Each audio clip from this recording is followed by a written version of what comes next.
Welcome back, everybody. Derrick Sue, your East Oakland advocate. Well, this is Labor Day weekend. This is Friday getaway day for a lot of folks. For me, I'm going to talk about Labor Day weekend in the past for me and how things have changed. And things have changed a lot. Uh, as you know, I had several boats, and I love boating.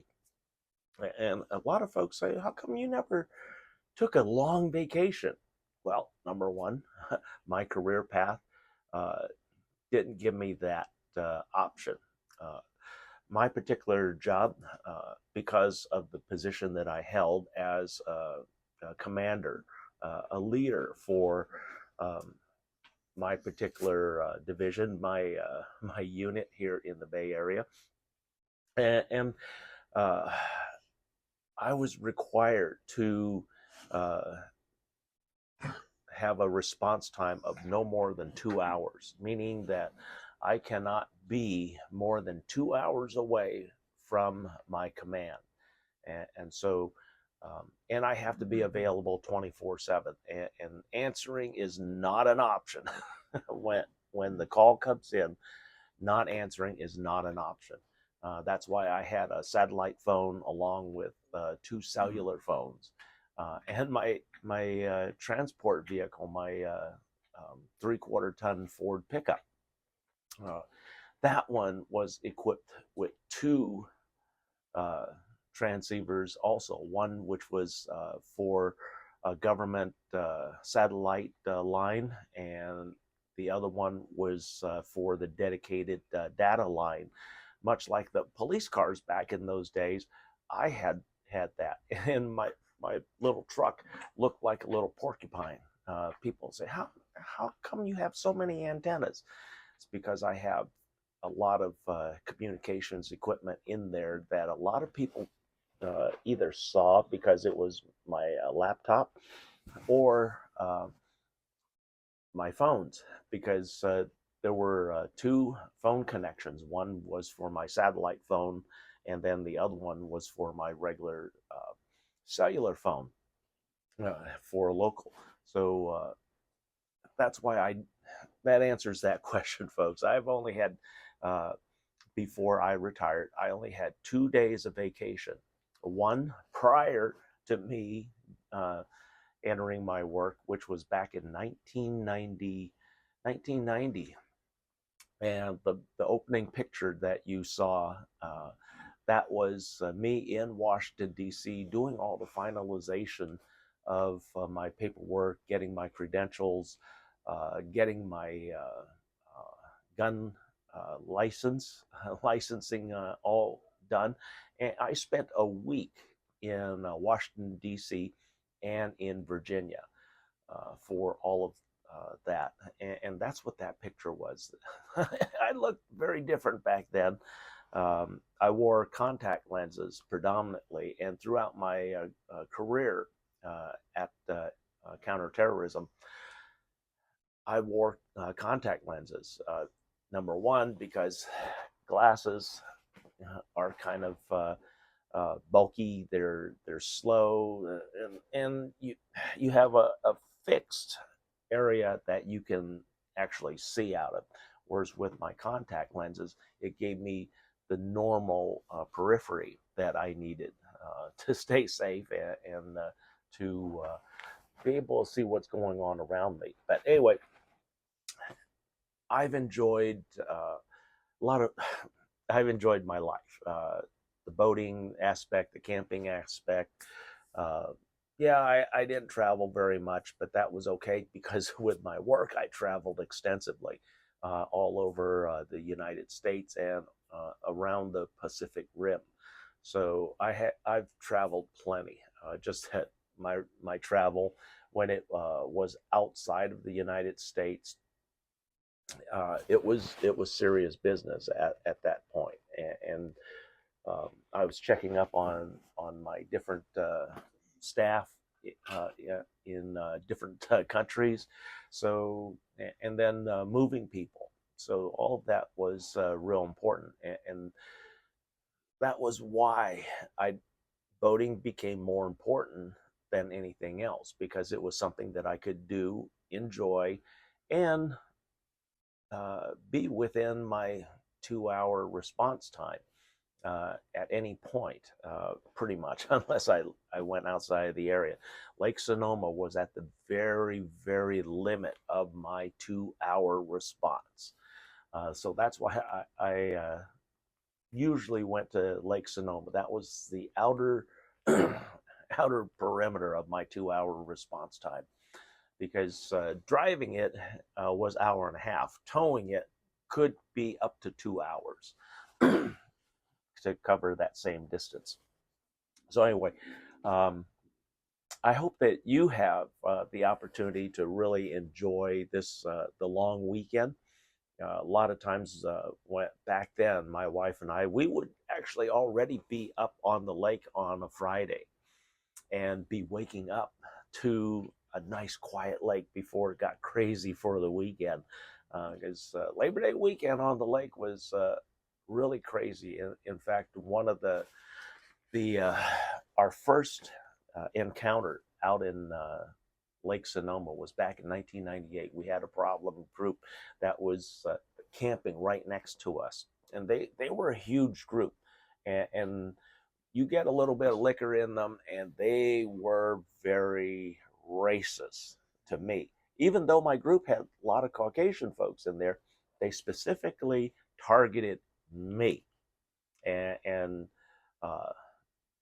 said a lot of bad things. And a lot of my folks, we were ready to go to war with them, and I even pulled my gun on them and showed them my credentials. I said, "You are fucking with a federal agent. I am armed here, and you are not in a good position." And they calmed down a little bit, and that was at 3 in the morning. They were still partying, and the lake has a noise curfew that starts at 10. So that morning, I went back to the ranger station and reported them, and actually gave them one more opportunity, because that was on a Saturday night that happened. Sunday, oh no, Friday night, and then Saturday night, they they were better, but again, as soon as they had the liquor in them, and that's when the problem started. And there were no fights, but they were cited, and they also were given do not come back. They were banned from Lake Sonoma for 1 year, all of them. The Rangers took all the names and IDs and banned all of them for a period of 1 year from the lake. So that was our only really bad experience, but it was so bad. That's why we stopped dirt camping at Lake Sonoma, and my wife and I purchased the cabin cruiser so that we can have our own privacy. If we have a situation like that, we can just get in our boat and find another cove to anchor up, tie up in, and alleviate that problem. Because it's a real crapshoot on long weekends, and youngsters are very, very disrespectful these days, and it could have gotten ugly, because we had 15 of us, and there were 18 of them, and I'm armed. I'm the only one armed because I'm a federal agent. I was allowed to carry my weapon at Lake Sonoma, which has a weapons ban unless you are law enforcement or a federal agent. And so, because of my credentials at the DOD and counterterrorism, I was allowed to carry my gun at the lake. And all the rangers that were on the lake, all the emergency response, also were alerted to me being at the lake. I usually checked in at the ranger's office, let them know, show them my credentials, and that I am on the lake. And they can see my boat. And that was one of the nice things that I really enjoyed about Lake Sonoma. The sheriff's office knew me very well, and So we had no problems. But things change as people get older, and especially me. Uh, when I turned 55, I had my cancer surgery, and that changed everything for me. So that's why I don't go out much anymore, because it really affected my balance. That surgery, along with aging, there are a lot of changes to my body. Strength wise, it was more hazardous for me to continue water skiing, wakeboarding, that I was doing, because there's more probability of me getting seriously injured, hip injuries, leg injuries, knee injuries, things like that. So, and that's also the same reason why I no longer can ski, snow ski, because my equilibrium balance cannot react fast enough to the changing conditions of snow skiing. And that was and I realized that, because um, after that surgery, a lot of things changed. I wasn't as fast as I used to be.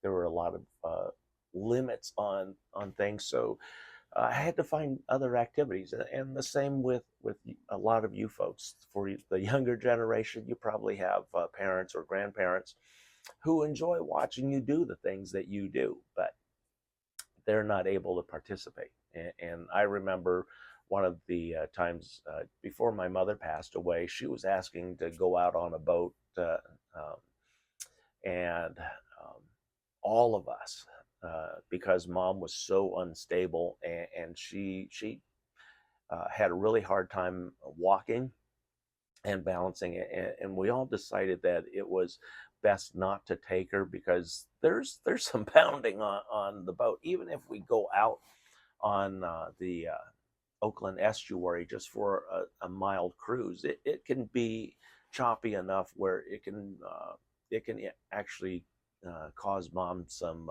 injury back then. Or the biggest thing was, if in the event that she fell in the water, uh, number one, dad can't swim. I would have to go in to rescue her, and hopefully I can find her. But that was our main concern, mom falling in the water, and we would not be able to rescue her in time. And because she was slow on reaction and everything, it just wasn't a good fit. So these days, I do a lot different things. I'm more looking at uh, barbecues, and talking with some of my friends, and the people that I've met along the way, and just walking around, even on BART, AC Transit. I see and meet a lot of people that I've interacted with over the last decade. Some of them were the bad people, and a lot of good people. The bad people, they remember me, but they also remember that I was very fair to them. So we don't have much issues, just that we do have issues with them if they're causing problems in the neighborhood, like stealing, and bringing their stolen vehicles into the area. In fact, this morning I saw one of the characters, so gave him another neighborhood warning not to be doing any of his thievery. Otherwise, we know where to find him now, because I know where he's staying. And so uh, we'll deal with that as needed. But anyway, happy Labor Day weekend, folks. I hope you have an immeasurably great time. Have a good barbecue. If you're barbecuing, if you're traveling, travel safe. CHP here in California is on maximum enforcement. So don't drink and drive, or do drugs and drive, because they're going to catch you. And it's not pretty. I've had some people that I get caught with DUIs, and this was a long time ago. And it cost them over $15,000, $20,000 in fees, fines, and lawyers. Not to mention um, your insurance. Your insurance doubles because you become an automatic assigned risk. So don't drink and drive, don't do drugs and drive, and don't do stupid stuff out there on the road, because there's enough stupidity with road rage and everything else going on out there. So travel safe, folks. Have a great weekend, and we'll see you back here after the holiday.